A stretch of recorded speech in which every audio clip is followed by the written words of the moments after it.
Assalamualaikum warahmatullahi wabarakatuh. Salam sejahtera untuk kita semua. Semoga selalu diberikan kesehatan dan dalam lindungannya. Sebelumnya, terima kasih kepada Bapak Asep Maulana selaku dosen mata kuliah Marketing Planning yang telah memberikan kesempatan serta waktunya kepada kami untuk mempresentasikan hasil makalah yang telah kami buat. Pada kesempatan kali ini, kami dari kelompok 3 akan memaparkan materi mengenai perencanaan merek pada produk PMPCS 89. Adapun anggota kelompok kami terdiri dari yang pertama Danur Alifa dengan NPM 003 sebagai pemateri terakhir. Lalu ada Aditya Rian Pradipta dengan NPM 029 sebagai pemateri ketiga. Lalu ada Salsabila Triadi dengan NPM 204 sebagai pemateri keempat. Lalu ada saya sendiri, Safira Ramadanti Salsabila dengan NPM 207 sebagai pemateri kedua. Dan yang terakhir ada Yustiani Rahayu dengan NPM 235 sebagai pemateri pertama. Untuk pembahasan, kami akan membahas tentang yang pertama pengertian merek, kedua manfaat merek, ketiga sejarah produk, keempat kriteria pemilihan merek, kelima analisis bentuk merek PMPCS 89, keenam cara membangun merek yang kuat, ketujuh pengertian ekuitas merek, kedelapan mengukur ekuitas merek, kesembilan segmentasi pasar sasaran, positioning, dan spesifikasi produk PMPCS 89, ke-10 ada video produk PMPCS 89, ke-11 ada contoh kasus, dan ke-12 ada kesimpulan. Untuk materi pertama akan disampaikan oleh Yustiani Rahayu dengan NPM 235. Kepadanya kami persilahkan.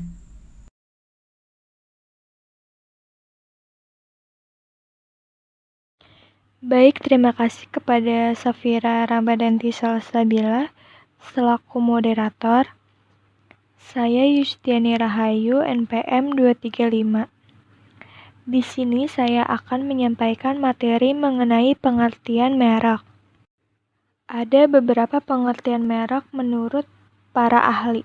Yang pertama menurut Sumarwan 2004 dalam Eta Mamang Sang Aji dan Sopiah 2018. Mendefinisikan merek sebagai simbol dan indikator kualitas dari sebuah produk. Lalu ada menurut Stanton dan Lamarto 2001. Dalam Eta Mamang Sang Aji dan Sopiah 2018 menyatakan bahwa merek adalah nama, istilah, simbol atau desain khusus atau beberapa kombinasi unsur-unsur tersebut yang dirancang untuk mengidentifikasi barang atau jasa yang ditawarkan oleh penjual. Dari beberapa definisi menurut para ahli tersebut, maka dapat diambil kesimpulan bahwa merek merupakan suatu nama atau simbol yang mengidentifikasi suatu produk dan membedakannya dengan produk-produk lain, sehingga mudah dikenali oleh konsumen ketika hendak membeli sebuah produk. Keberadaan merek juga sangatlah penting bagi suatu produk atau jasa. Bahkan merek seringkali dijadikan kriteria untuk mengevaluasi suatu produk.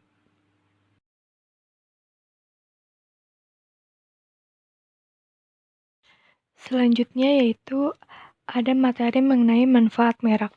Di sini ada manfaat merek menurut Rangkuti 2004 dalam Eta Mamang Sang Aji dan Sopiah 2018.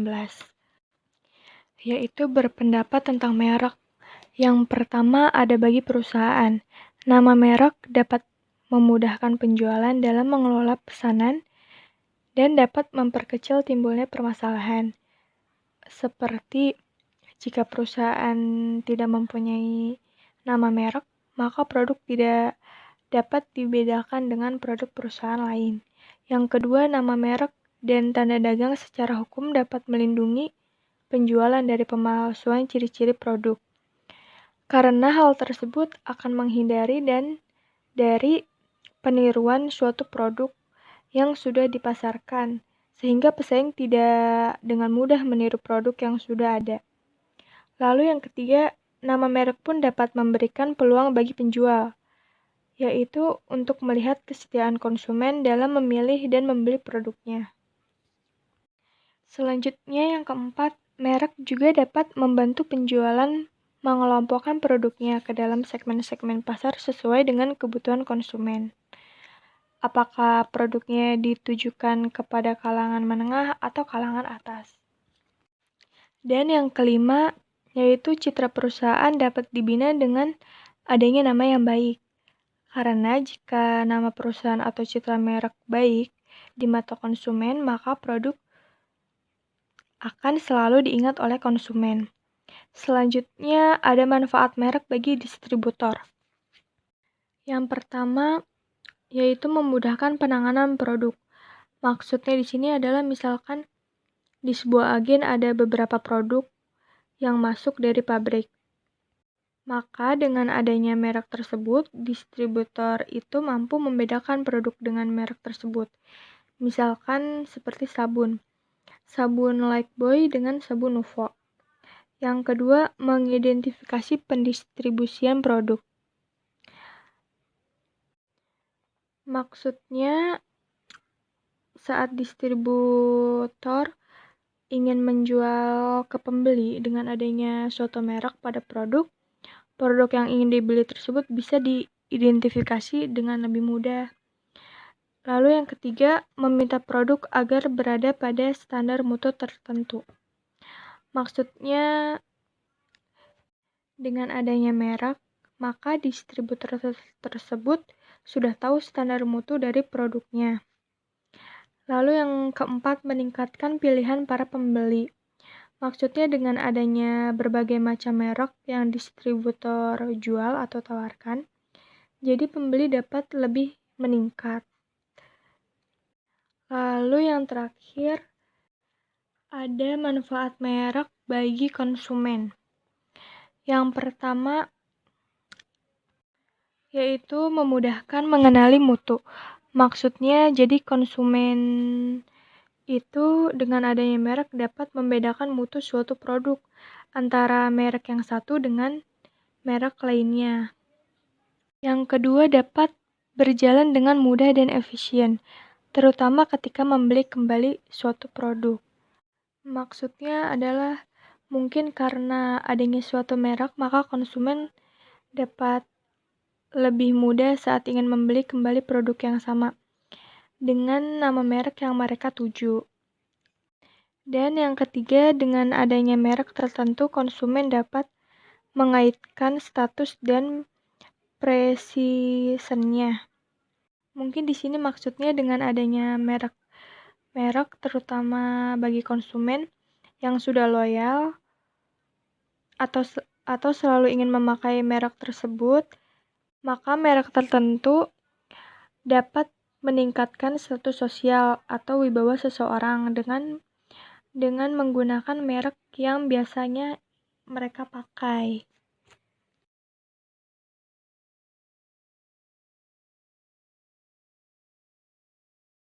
Selanjutnya di sini ada sejarah dari produk kelompok kami, PMP CS 89.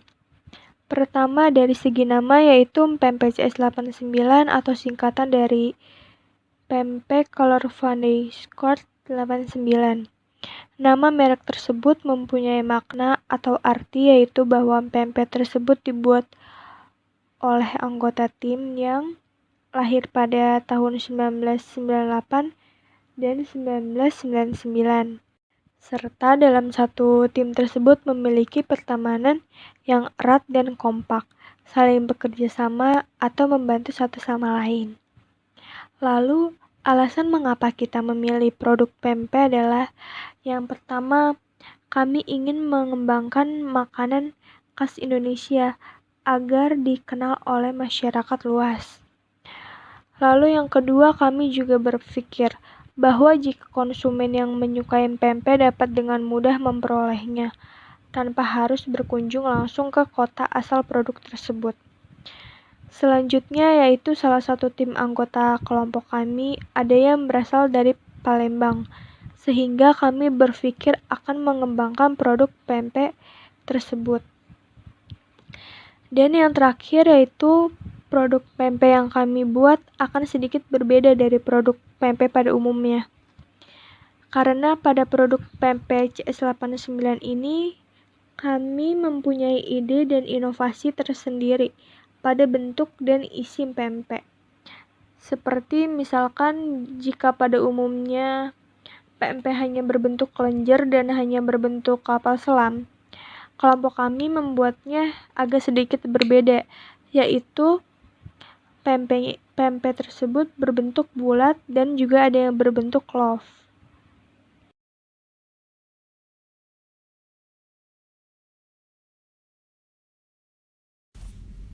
Terima kasih Yustiani Rahayu. Baik teman-teman, saya Safira Ramadanti Salsyabila, NPM 207 akan menjelaskan kriteria pemilihan merek. Menurut Kotler, tahun 2009 di halaman 269 pada bukunya, terdapat 6 pemilihan kriteria merek. Di antaranya adalah yang pertama dapat diingat. Merek harus dapat diingat dan dikenali dengan mudah oleh konsumen. Maksudnya ini, jadi saat teman-teman ingin menciptakan merek, sebisa mungkin merek tersebut itu harus mudah diingat, sehingga dapat dikenali di masyarakat luas.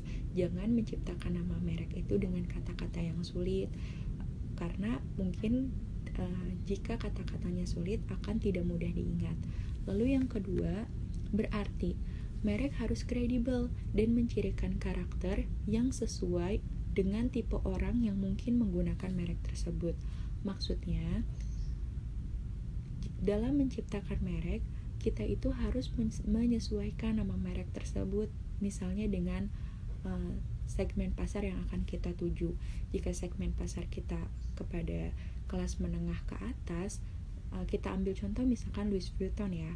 Louis Vuitton kan merupakan produk yang benar-benar ternama, dan dia itu sangat menyesuaikan dengan tipe orang yang menggunakan produknya, karena dia targetnya itu adalah kelas menengah ke atas. Sudah benar-benar bisa dilihat kan bahwa Louis Vuitton itu dari nama mereknya saja sudah mencirikan bahwa produk tersebut untuk orang kalangan menengah ke atas. Lalu yang ketiga ada dapat disukai. Seberapa menarik estetika dari merek dan dapat disukai secara visual, verbal, dan lainnya. Jadi untuk menciptakan nama merek itu harus bisa menarik estetikanya. Jadi bisa dalam penyebutannya, dalam jika dilihat dari media program iklan atau sosial media, merek tersebut itu menarik. Lalu yang keempat dapat dipindahkan. Merek dapat digunakan untuk memperkenalkan produk baru dalam kategori yang sama atau berbeda dengan melintasi batas geografis dan segmen pasar. Nah, maksudnya ketika kalian sudah memiliki produk baru, meski produk itu sejenis dengan orang lain, namun harus memberikan nama merek yang berbeda dan juga harus bisa melintasi batas geografis itu, maksudnya dapat bisa melintasi luar kota dari tempat yang diciptakan merek itu sendiri. Intinya sih agar dikenal oleh masyarakat, tidak hanya di daerah itu saja. Lalu merek dapat disesuaikan. Merek harus dengan mudah dapat disesuaikan atau diperbarui sesuai dengan kebutuhan pasar. Maksudnya ini adalah harus mengikuti tren. Jika kalian ingin membuat merek di saat era generasi milenial seperti ini, sebaiknya menciptakan nama-nama merek itu yang dapat disesuaikan dengan tren saat ini. Misalkan kalau saat ini anak-anak muda milenial sedang menyukai minuman boba. Nah, kalian bisa tuh menciptakan nama merek dengan produk minuman boba yang menarik seperti itu. Lalu yang terakhir dapat dilindungi. Merek harus dapat dipatenkan atau dapat dilegalkan secara hukum sehingga tidak mudah ditiru oleh pesaing. Ini benar banget.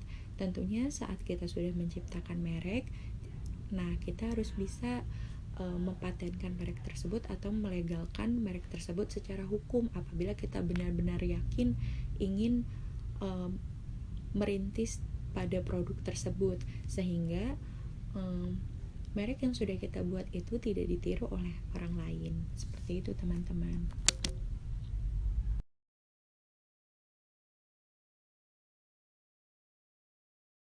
Lalu selanjutnya ada analisis bentuk merek PMPCS 89. Sebenarnya bentuk-bentuk merek terdiri dari 7 macam, yaitu berupa gambar, nama, kata, huruf, angka, susunan warna, dan kombinasi dari yang sudah disebutkan. Merek PMPCS 89 merupakan bentuk merek dari kombinasi merek berupa nama, angka, serta merek berupa susunan warna. Mengapa dikatakan merek berupa nama? Karena sesuai dengan pengertian merek berupa nama, yaitu merek yang berasal dari singkatan nama atau nama pemilik, merek produk kami pun seperti itu, karena PMPCS itu berasal dari singkatan nama tim bisnis kami, yaitu Color Fund Squad yang disingkat menjadi CS.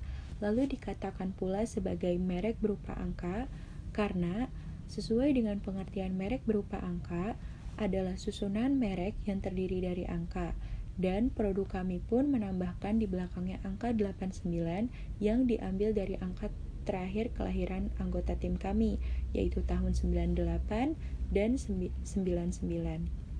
Dan yang terakhir dikatakan pula sebagai merek berupa warna, karena sesuai dengan pengertian merek berupa warna, adalah tanda pembeda pada suatu produk yang berupa susunan warna-warna yang bisa membedakan dengan produk lainnya. Nah, pada logo produk kami dapat dilihat jika merek produk PMPCS 89 ini terdiri dari dua susunan warna, yaitu warna ungu dan warna kuning. Nah, kami pun menyiratkan arti dari logo tersebut. Warna ungu itu memiliki arti keagungan atau kerajaan. Tentunya sesuai dengan makna yang terkandung pada warna ungu, kami sangat berharap jika PMPCS 89 ini dapat menjadi usaha kuliner yang besar atau berjaya, sampai terkenal keluar daerah Kabupaten Karawang.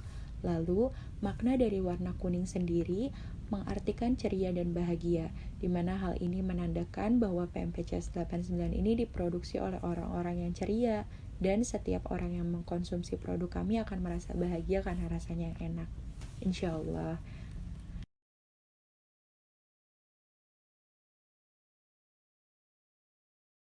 Lalu selanjutnya ada cara membangun merek yang kuat. Menurut Rangkuti 2004 dalam Eta Mamang Sangaji dan Sofia tahun 2018 mengemukakan bahwa membangun merek yang kuat tidak berbeda dengan membangun sebuah rumah. Oleh karena itu, untuk membangun sebuah merek yang kuat diperlukan juga sebuah fondasi yang kuat. Berikut adalah cara-cara yang dapat digunakan untuk membangun merek yang kuat. Yang pertama, sebuah merek harus memiliki pemosisian yang tepat. Agar mempunyai pemosisian, merek harus ditempatkan secara spesifik di benak pelanggan. Pada produk PMPCS 89 ini, pemosisian merek produk kami diposisikan pada produk kuliner, di mana dalam membangun positioningnya menggunakan prinsip 4C, yaitu customer, company, competitor, dan change. Lalu yang kedua, memiliki nilai merek yang tepat. Nah, nilai merek dapat membentuk kepribadian merek atau brand personality yang mencerminkan merek itu sendiri. Pada produk PMPCS 89 ini, ciri khas atau kepribadian yang menjadi pembeda pada merek tersebut menyangkut nama merek, kombinasi warna dan logo PMP, dan tagline pada produk agar produk kami dapat dikenal berbeda oleh konsumen. Serta yang terakhir, merek harus memiliki konsep yang tepat. Tentu saja konsep yang tepat dapat mengkomunikasikan semua elemen nilai merek dan pemosisian yang tepat, sehingga citra merek produk dapat ditingkatkan. Pada produk PMPCS 89 ini, konsep dari merek tersebut dapat dilihat dari kombinasi warna ungu dan kuning yang memiliki makna untuk produk itu sendiri.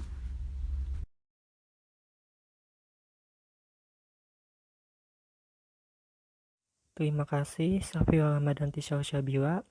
Saya Ditya Rian Pradipta, NPM 029. Di sini saya akan menyampaikan pengertian ekuitas merek. Ada beberapa pengertian ekuitas merek menurut para ahli. Yang pertama, menurut Kotler dan Keller tahun 2009, ekuitas merek adalah nilai tambah yang diberikan pada produk dan jasa. Ekuitas merek dapat tercermin dalam cara konsumen berpikir, merasa, dan bertindak dalam hubungannya dengan merek, dan juga harga, pangsa pasar, dan profitabilitas yang diberikan merek untuk perusahaan. Lalu yang kedua ada menurut Ciptono tahun 2004, ekuitas merek adalah serangkaian aset dan kewajiban merek yang terkait dengan sebuah merek nama, dan simbolnya yang menambah atau mengurangi nilai tambah yang diberikan sebuah produk atau jasa kepada perusahaan dan atau pelanggan perusahaan tersebut. Berdasarkan beberapa pengertian di atas, dapat disimpulkan bahwa ekuitas merek adalah kekuatan dari suatu merek mengenai nilai tambah pada suatu produk atau jasa. Dengan merek yang kuat, sebuah perusahaan bisa mengelola aset-aset mereka dengan baik, meningkatkan arus kas, meluaskan pangsa pasar, menentukan harga, membatasi biaya promosi, meningkatkan penjualan, menjaga stabilitas, dan meningkatkan keunggulan kompetitif.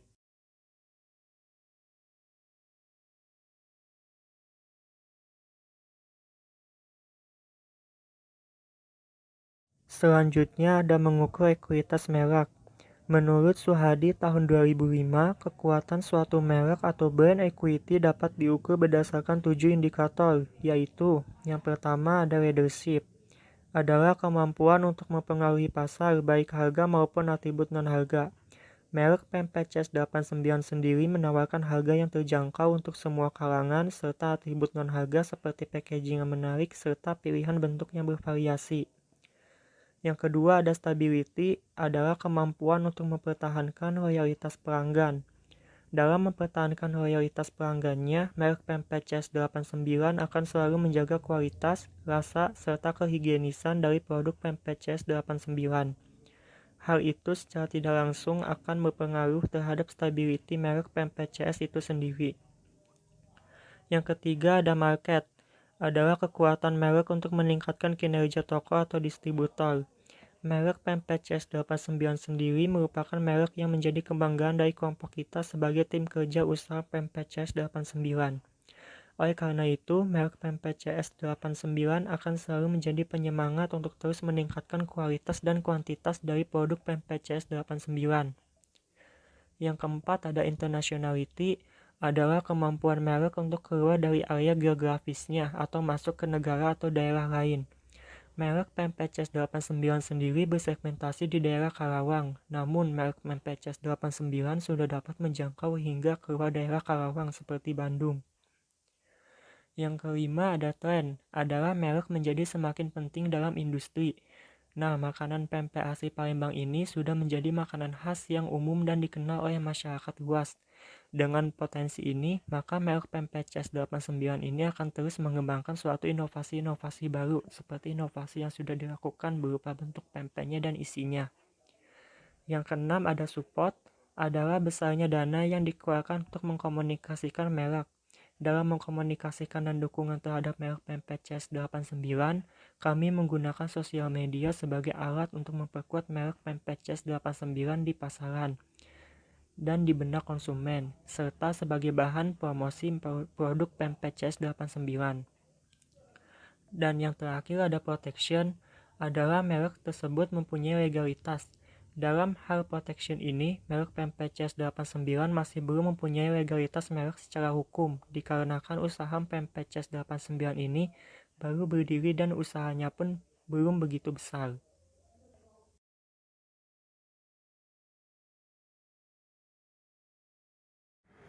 Ya, terima kasih Saudara Aditya Rian Pradipta atas materinya. Perkenalkan, nama saya Salsabila Triadi dan NPM 204. Di sini saya akan menjelaskan mengenai segmentasi, pasar sasaran, dan pemosisian produk pempek Color Fun Day Squad. Segmentasi pasar Color Fun Day Squad dibedakan menjadi 4 macam. Yang pertama yaitu berdasarkan status sosial. Terdapat kalangan ekonomi menengah dan kalangan ekonomi bawah. Lalu berdasarkan usia diklasifikasikan menjadi 3, yaitu remaja usia 11 sampai dengan 18 tahun, dewasa usia 18 tahun ke atas, dan orang tua usia 30 tahun ke atas. Sedangkan berdasarkan gaya hidup terdapat 2 macam, yaitu modern dan tradisional. Lalu yang terakhir, berdasarkan tempat tinggal. Segmentasi pasar berdasarkan tempat tinggal diklasifikasikan menjadi 3 macam, yaitu di sekitar Universitas Singapura Bangsa Karawang, di Kota Karawang, dan melalui online, yaitu sosial media yang dapat menjangkau luar kota. Lalu selanjutnya terdapat pasar sasaran atau targeting Color Fun Day Squad. Pertama, target pasar. Usaha ini berlokasi di sekitar Universitas Singapura Bangsa Karawang. Oleh karena itu, target pasar kami difokuskan kepada mahasiswa dan warga sekitar di Universitas Singapura Bangsa Karawang, di daerah Kota Karawang, dan dapat juga melalui online seperti sosial media, di mana jika pembelian dilakukan melalui sosial media, akan diberlakukan sistem cash on delivery (COD) dan bisa melalui pesan antar khusus daerah Karawang. Lalu yang kedua, sasaran konsumen. Dalam menjalankan usaha ini, sasaran pembeli kami terfokus pada kalangan bawah maupun kalangan menengah. Hal ini dikarenakan harga produk kami yang terjangkau. Di dalam segi usia, sasaran konsumen kami terfokus kepada usia 18 tahun ke atas, di mana rentang usia tersebut konsumen menyukai makanan yang memiliki cita rasa pedas.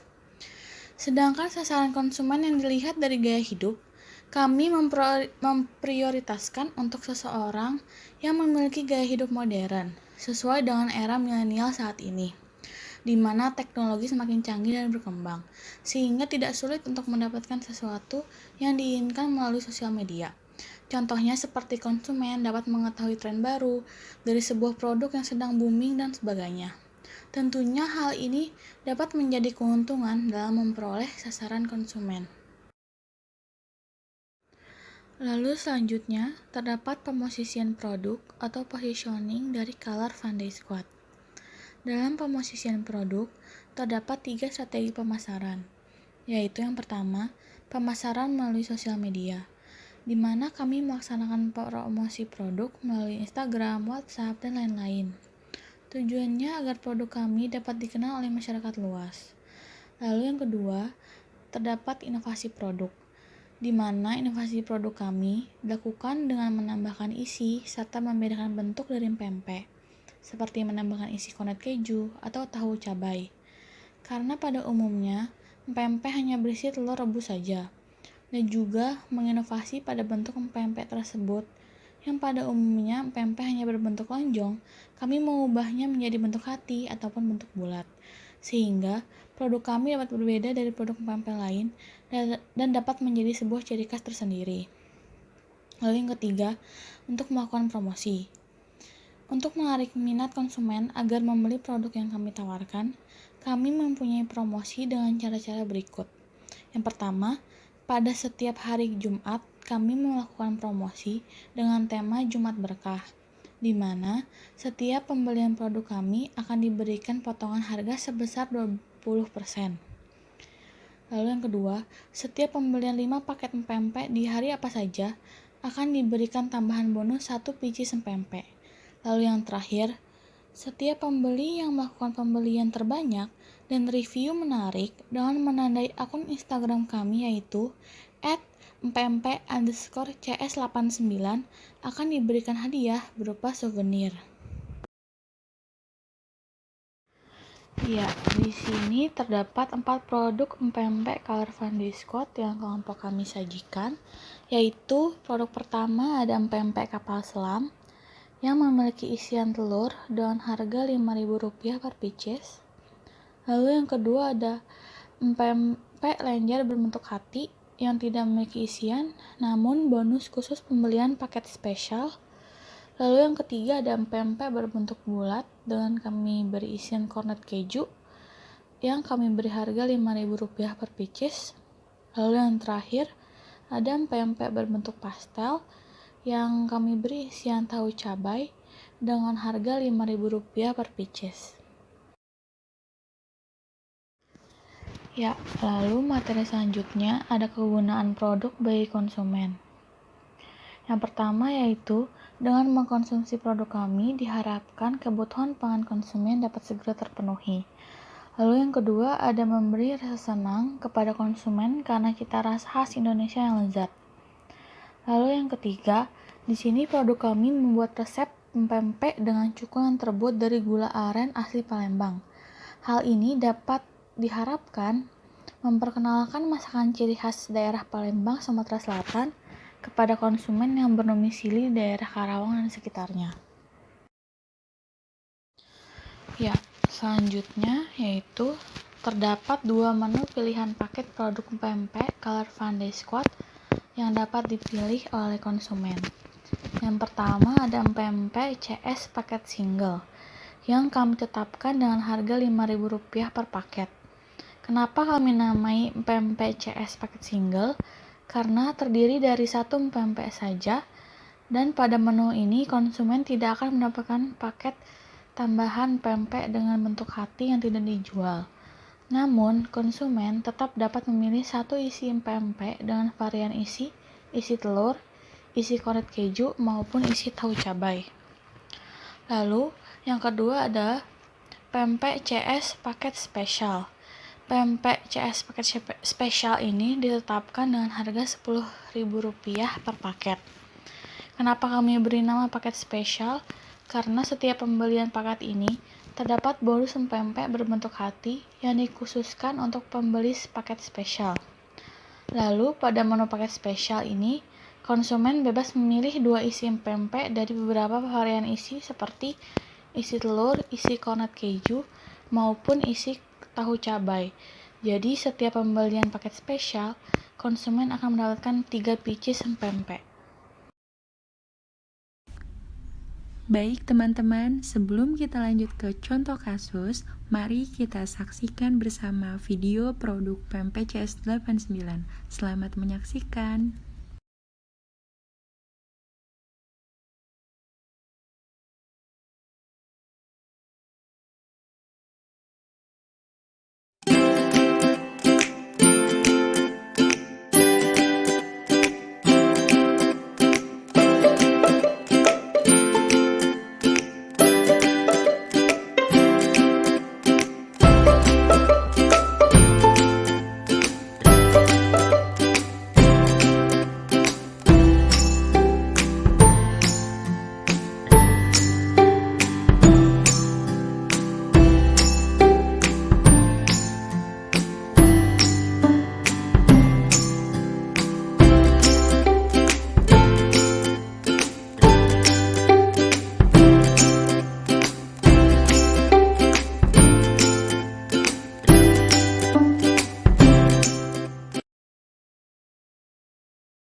Oke, terima kasih buat Salsabila Triadi atas penyampaian materinya. Nah, selanjutnya perkenalkan, nama saya Nur Alifah, NPM 003. Nah, di sini saya akan menyampaikan contoh kasus mengenai merek. Nah, kasus ini berjudul mengakuisisi perusahaan dan membangun merek Coca-Cola. Nah, ada seorang ahli farmasi dari Atlanta dan seorang veteran tentara yang bernama John Pemberton itu membuat suatu tonik kesehatan yang berbuih pada tahun 1886 yang resepnya itu sangat dirahasiakan. Nah, namun diduga resep itu mengandung air, gula, sari daun koka, kafein dari kacang kola, karamel, asam fosfor, vanila, jus lemon, jeruk, dan lain-lain. Nah, minuman ini itu dapat membangkitkan semangat di siang hari di daerah selatan yang lingkungannya itu mudah membuat orang mengantuk. Nah, akuntan Pemberton yang berbakat dan Frank Robinson seorang Yanka yang pandai berbisnis mencarikan modal menemukan nama yang mudah diingat itu dan membantu mendirikan sebuah perusahaan untuk memperkenalkan minuman ini ke pasar. Nah, ada seorang penjaga toko yang kemudian menjadi ahli obat-obatan nih. Nah, penjaga toko tersebut bernama Asa Candler. Dalam rangka mencari peluang bisnis, Asa Candler ini membeli perusahaan Coca-Cola Co. yang masih muda pada tahun 1891. Asa Candler ini membeli seharga 2.300 US dollar. Lalu Robinson tetap dipertahankan sebagai karyawan bersama dengan Candler. Lalu dirintislah jalan pembangunan merek dan iklan yang di kemudian hari itu menjadi legenda Coca-Cola. Nah, perusahaan menyelenggarakan kontes desain yang menghasilkan botol belekok yang sekarang itu sangat populer dan dikemukakan oleh sebuah perusahaan gelas di Indiana. Nah, selain itu juga Coca-Cola itu diasosiasikan sebagai gerakan anti alkohol yang pada waktu itu menjadi masalah sosial dengan judul kampanye itu minuman nasional anti alkohol. Nah, karena kontroversial nih, mereka itu menghilangkan unsur kokain dari minuman tersebut. Nah, pada saat itu, Candler pun dipilih sebagai wali kota Atlanta pada tahun 1916. Nah, Coca-Cola tersebut dijual oleh keluarga Candler kepada bankir dan perancang transaksi keuangan Ernest Woodruff dengan harga yang pada waktu itu tergolong sangat tinggi sih, sekitar 25 juta US dollar. Nah, Woodruff itu menunjukkan anaknya Robert yang berusia 33 tahun itu menjadi presiden dan membawa perusahaan menjadi perusahaan publik dengan harga saham itu per lembarnya sekitar 40 US dollar. Dihitung nilai realnya, maka jika dijual pada tahun 1998, harga mula-mulanya itu sebesar 40 US dollar per lembarnya itu bisa sekitar 6 juta US dollar. Nah, kata yang paling terkenal di planet ini setelah Oke adalah Coca-Cola. Nah, merek ini secara rutin berada di puncak peringkat brand power, jauh melebihi nama-nama besar lainnya seperti Microsoft, IBM, General Electric, Ford, dan Disney. Nah, merek Coca-Cola sendiri bernilai lebih dari 72,5 miliar US dollar menurut perusahaan konsultan merek Interbrand, Drawbox 2001. Coca-Cola perusahaan yang mencengangkan dengan memiliki nilai merek 3 kali lipat fisik aset dari Coca-Cola Company yang dalam pembukuannya itu dinyatakan sebesar 24,5 miliar US dollar. Nah, bagaimana sih merek Coca-Cola mencapai nilai yang demikian tinggi? Nah, hal ini bukan karena merek itu diluncurkan untuk melayani pasar yang sudah ada.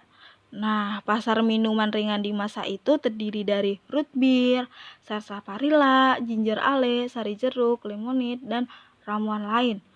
Nah, Coca-Cola itu menjadi merek besar karena merek ini menciptakan pasar baru yang disebut cola, menurut Al dan Laura Ries pada tahun 2005. Nah, mengapa Coca-Cola yang tercatat setidaknya sudah 2 kali berpindah tangan dibeli tetap memiliki daya tarik bagi investor? Nah, tentu saja karena investor itu memiliki keyakinan akan masa depan bisnis cola. Nah, peluang pertumbuhannya yang masih tinggi dan gambaran bahwa Coca-Cola adalah sebuah bisnis yang berhasil dengan memiliki merek soft drink kuat yang dimilikinya. Dalam hal ini, konsumen itu sering memilih merek Coca-Cola karena dianggap menciptakan pilihan di antara produk-produk Coca yang ada. Nah, namun Coca-Cola adalah yang pertama. Nah, kemudian untuk menyederhanakan keputusan bagi mereka yang sudah loyal untuk tetap memilih Coca-Cola, soda yang berdasarkan hasil riset memiliki rasa paling buruk justru merupakan cola yang paling laku. Nah, pemasaran minuman adalah pertarungan persepsi bukan rasa, menurut Jack Trout pada tahun 2002. Nah, dari contoh kasus tersebut sebenarnya terlihat bahwa pada dasarnya itu investor yang membeli perusahaan itu memiliki kecenderungan untuk mempertahankan merek mula-mula, yaitu merek yang sejak awal itu dibeli bersamaan dengan perusahaan sudah ada yang cukup kuat di benak konsumen. Nah, membuat sebuah merek yang baru itu jauh lebih beresiko dan mahal dibandingkan perusahaan yang meneruskan atau membangun merek yang ada. Nah, merek memiliki peranan yang penting dan tidak sekedar nama, simbol, slogan, dan sebagainya. Nah, merek bahkan sudah menjadi bagian dari kehidupan sehari-hari bagi para konsumennya. Ada kalanya juga bahwa investor itu justru membeli atau mengakuisisi perusahaan untuk menambahkan portofolio merek perusahaan. Misalnya nih, Philip Morris mengakuisisi HM Sempurna dan membangun merek tersebut di bawah manajemen perusahaan. Contoh lainnya adalah Unilever nih saat mengakuisisi merek Snack Taro, Danone, dan Nestle saat mengakuisisi AMDK air mineral dalam kemasan Aqua serta Pepsi Cola saat mengakuisisi Ades.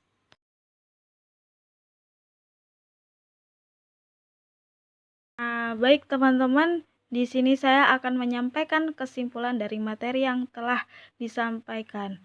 Jadi, merek itu merupakan suatu nama atau simbol yang mengidentifikasi suatu produk yang membedakannya dengan produk-produk lain, sehingga mudah dikenali oleh konsumen ketika hendak membeli sebuah produk. Nah, keberadaan merek itu sangatlah penting bagi sebuah produk atau jasa. Nah, bahkan tidak mengherankan jika merek itu seringkali dijadikan kriteria untuk mengevaluasi suatu produk.